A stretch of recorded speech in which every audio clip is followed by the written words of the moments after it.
Thanks, Ken. Our next topic is the technology plan overview, and I know Lynn will do a brief overview.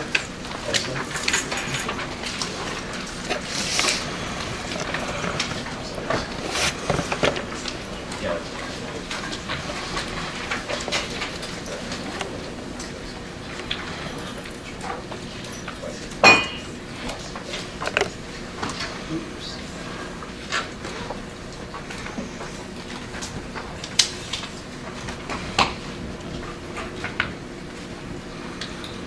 Hello, everyone.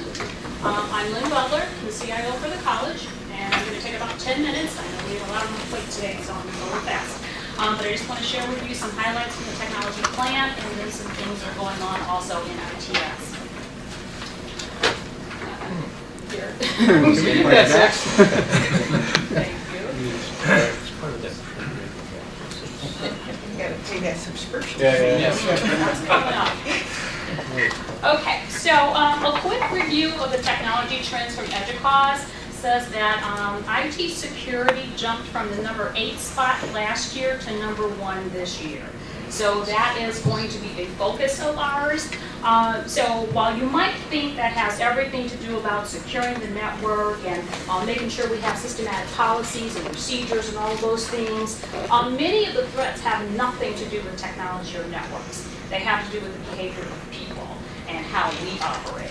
So for example, if you happen to find one of these thumb drives, do you immediately stick in your computer to see how large it is and think, oh, I can start dumping files and pictures on there? Not a good idea, but a lot of people will do that just because they're curious. We've also hired a few people here to support the help desk. So if a technician comes up to you or someone claiming to be a technician saying, hey, your computer's reporting back that you have a virus, let me take a look at it. Do you check for credentials? Are you sure they work for the college? We want to be very aware of that. So those are the kind of things that we're going to start to make people aware of so that we are keeping ourselves safe from external threats that are actually people injured, as well as taking care of our environment internally. So the second thing on our list is disaster recovery. So in addition to keeping our data safe, we want to keep our data available to you. So in the event of a disaster or a catastrophic hardware failure, we want to be able to bring back systems up at another location. So right now we have some resources at our South Lake campus, but the infrastructure is not 100% built out. It's got some systems, we can build them up in a reasonable amount of time, but we really got to get better at that. So there's some challenges I know financially with getting the support that we need for South Lake with UPSs and other systems there.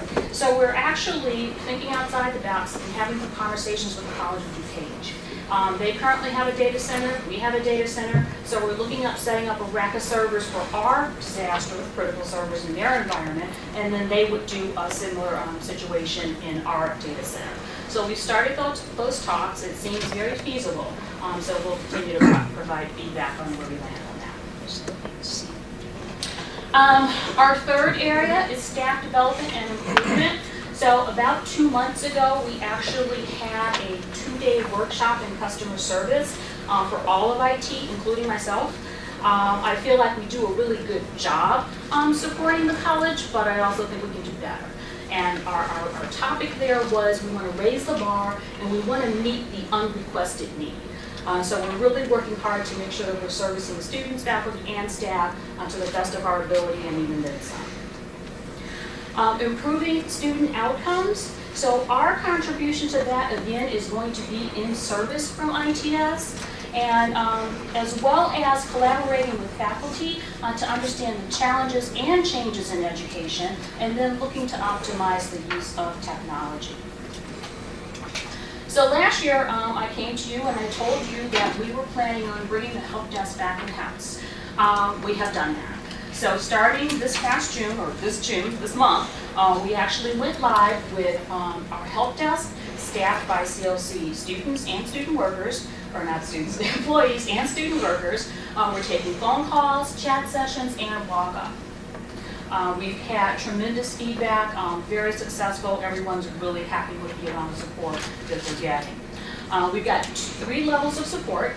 We've got a time limit on Tier 1, so if they cannot solve the problem in a reasonable amount of time, then it escalates up to Tier 2 and or 3. We've implemented some self-service tools such as password reset, and then we're also building a knowledge base again so that people can be self-sufficient. They can basically put in a search term or a keyword and bring up resolutions for their issue. And if it's not there, then we'll take that opportunity to continue to build the database. We introduced a new ticketing system called SysAid, and I am very excited. This is my sweet spot because it allows me to make sure that we are making the progress that I expect us to make. So one thing I want to know about is the first call resolution. I don't want students bounced all around. I want them to call and get a result, get an answer. If it needs to be escalated, be a warm escalation to the next level and not have to receive a phone call back or we'll get back to you. That's really one of my goals. So I'll begin to measure that. I'll look at the top 10 categories of support. I have an idea what we're hitting on, but I really want to know what are we actually solving problems for.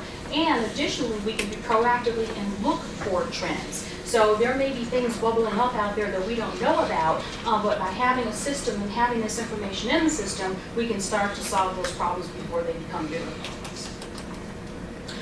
Just a quick snapshot of what the SysAid desktop looks like. This is my desktop, so it has a little bit more information on it than a regular user. Input screen, very clean, so right to the point, and there's actually templates that you can actually put in to start to prompt you for questions.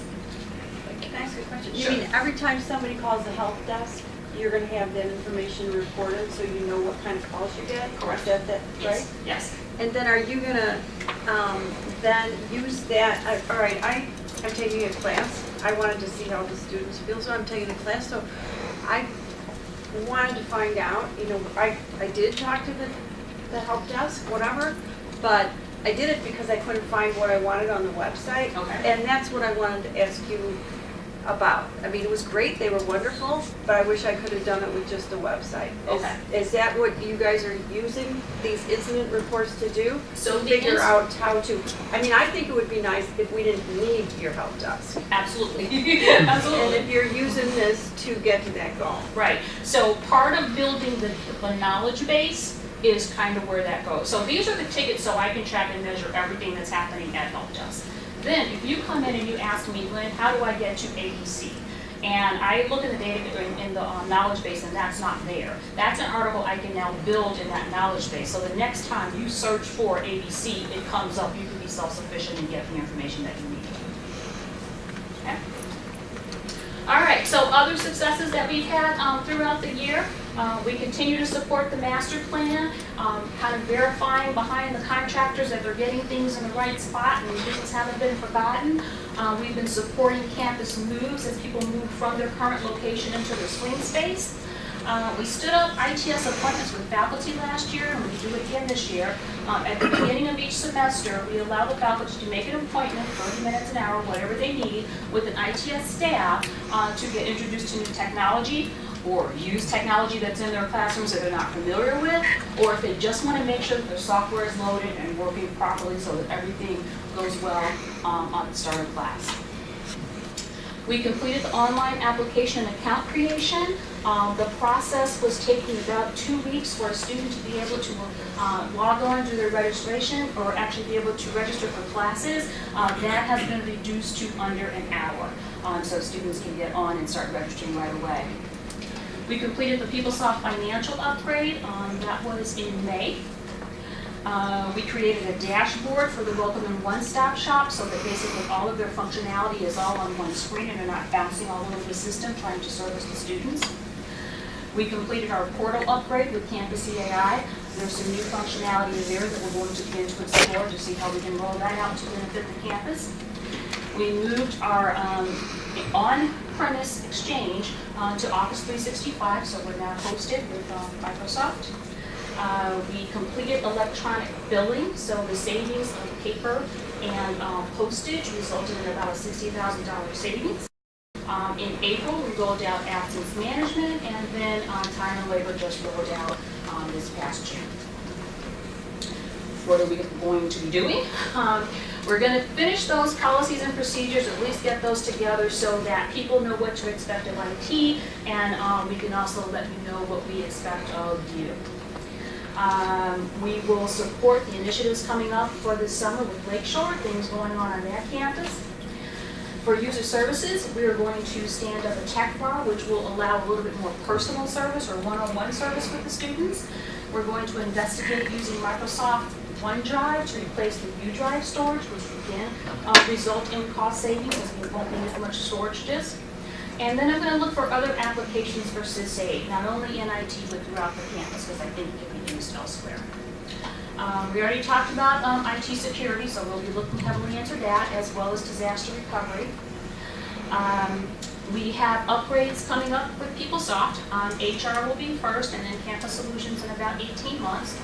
We're looking at an enterprise rollout of Image Now, which is our scanning system, but it's more than just a scanning system. It actually handles workflow management and database integration. So we're looking at getting that going across the campus. And then we're going to look at some additional modules within PeopleSoft to meet some of our needs, such as contract management and expense reporting. And I'm going to skip over that one just for sake of time. So our contribution, we want to enhance our ability to support CLC by increasing our knowledge and our skills. We want to improve best practices to reduce security threats and make sure that we're protecting ourselves and our data. We want to make sure that our systems are available to the college and ensuring student success by providing excellent service and supporting the use of technology and the processes that are right for CLC. Thank you. Do you have any questions? Otherwise, Yeah, I do. I think I found this report really interesting, and I think that it has widespread implication past your department. And so I'm hoping other departments are reading this or are getting the information. I mean, there's a lot here that, like, you have obtained this information. Now people can look at this information and act on it. Act on it and get other ideas as well. And get other ideas. Now, one thing that I read in here about competency-based education, and then you say exploration of this model will occur in the next 1 to 3 years. And I want to say, I think that we need a much more aggressive approach. I mean, we've been talking about competency-based education models for a long time, and we've been talking about, especially when you're talking about developmental students, that we want to integrate that within what we're doing. So I'm hoping that we're wanting to do more than just explore that within the next 3 years. I mean, isn't this already been an ongoing? Yeah. So I'm thinking maybe, in some ways, maybe you're not aware of the carts before the horse, and that's okay, because that course has to keep running. But it is good to have the focus where then other departments, because I was reading other things in here where I'm saying, oh boy, somebody needs to know this, because this is something that they really want to act on. I have a question.